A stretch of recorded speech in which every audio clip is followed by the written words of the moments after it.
L'Alliance.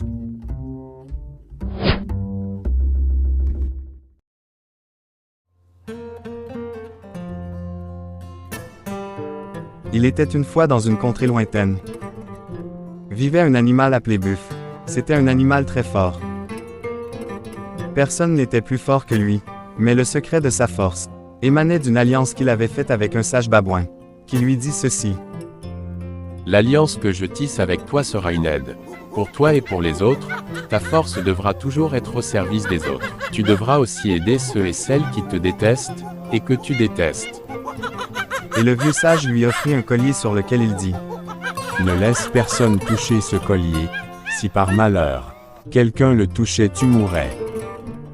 Jusque-là le buffle s'en sortait très bien, il respectait toujours les conditions du sage, il était juste. Mais un jour, le buffle commença à s'écarter. Il y avait pendant qu'il marchait, un de ceux qu'il haïssait qui était en danger. La condition de l'alliance avec le vieux sage était qu'il devait aider même ses ennemis. Mais ce jour-là, il n'aida pas le loup en danger. Là encore on peut comprendre.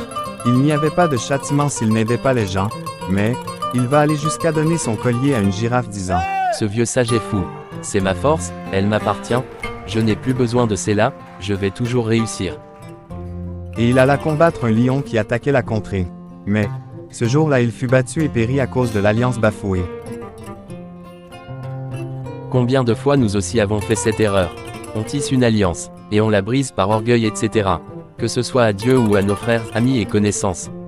Nous l'avons fait, mais sauf que, nous ne sommes pas morts à cause de cela. Ne le refaites plus, soyez sincères dans votre marche. N'attristez pas le Saint-Esprit de Dieu, par lequel vous avez été scellés. Éphésiens 4, 30.